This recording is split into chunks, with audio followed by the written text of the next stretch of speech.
This video is about sun. Sun is the source of our life, heat, energy, life. Without sun, there's nothing. There won't be any life whatsoever around us. Sun doesn't care to whom it pours its lights on.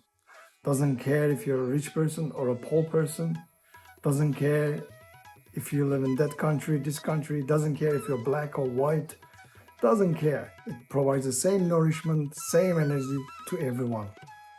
Sun looks like a solid object from outside. But if you had the right technology, you will be able to penetrate through it and pass through it. It's light. It's pure energy.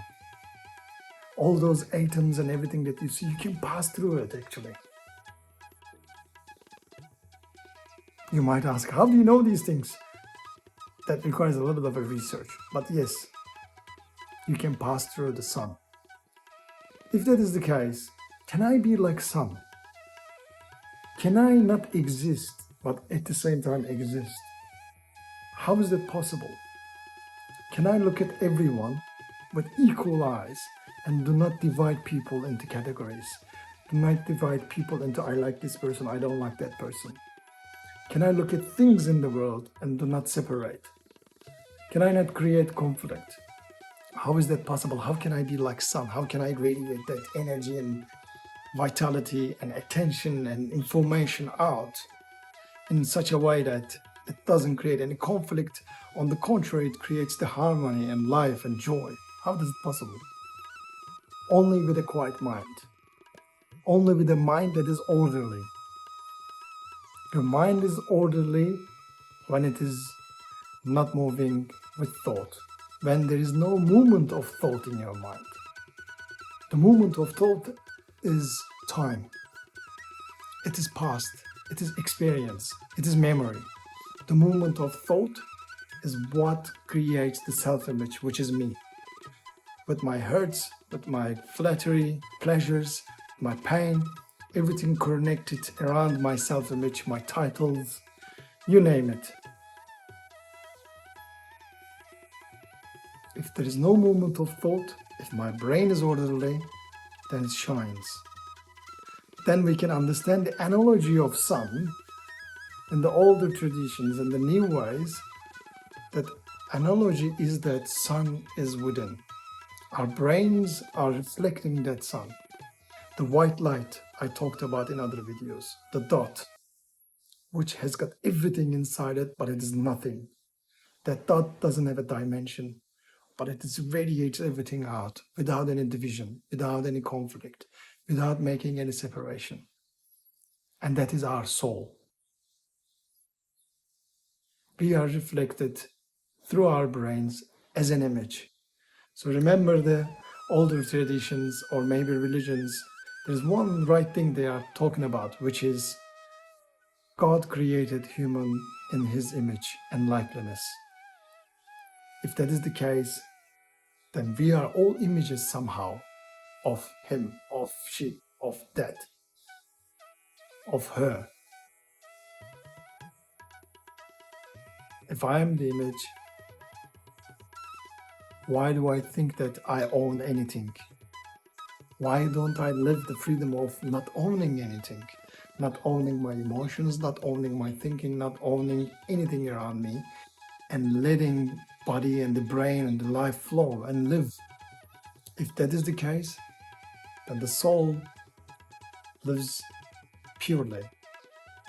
If I am in the middle, if I am on the way, I'm in the way, and if I think I own it, that's the illusion that I'm going through. That's the false assumption that I exist as a separate individual entity, and you have the same. If I don't exist, you don't exist.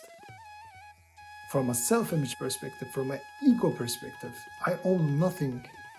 If I know that my life will be difficult, no, on the contrary, it will be so much easier. Because you wouldn't deal with the problems and you wouldn't be there. That will be there living through you. It's almost like a dream character realizing it's a dream character. A game character realizing, oh, I'm in a game. Maybe I shouldn't worry that much. Maybe I should be open for the information of the present moment, not going through the scriptures and religious texts and all these historical books, but now, what is it I can hear within? What is it I can understand now? What is it I can see now? Through an orderly brain, through a clear, crisp brain. That crisp brain will have the intelligence flowing around. That's the pure reflection of what is within through that brain. So you have to prepare yourself for that. You have to see, how do you prepare that? Through insight. If insight happens, if you see within how the structure of self-image is constructed and how it is illusionary, how it harms everything, how it changes everything, how it divides things, create the misery, then you will be able to drop it. Give the ownership of it to the real owner. Because you do not own it. You didn't put it there. You didn't put your ego there. You didn't put anything that you think that you own there, including your heart, including your body. You don't even know when you walk how to walk. You don't know which muscles are firing up.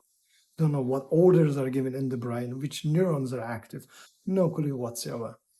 We are living in a beautiful dream and we're believing we are doing everything. I'm here to challenge that. We are not. If we are not, is that something we should be afraid of? No, not at all. That is timeless. That is imageless. That is formless. However, still it experiences itself through this 3D world. And it's a beautiful world. It's always warm. There's always a good taste about it. There's always joy in place. Because you can prove that looking at the kids, especially younger ones, infancy to 5 years old, 6 years old, their personality, ego has not been formed fully yet. That's why they always enjoy. They're not thinking about yesterday, they're not thinking about tomorrow, they're not holding grudges and problems and stuff. They're flowing with life in the present moment. That is where we need to be. That is again another right way of saying things. Jesus said, unless you're like kids, you cannot enter to heaven, my Father's heaven. To be like kids, bring order to our brains. Let's work on that together. With all energy, with all vitality, with all beauty that we can bring into space. Then we will not distinguish between whatever is happening. Everything is as it is. Be like sun, see the world, see the life as it is. There's a huge meaning in as it is. That will be another video. Thank you so much. Much love.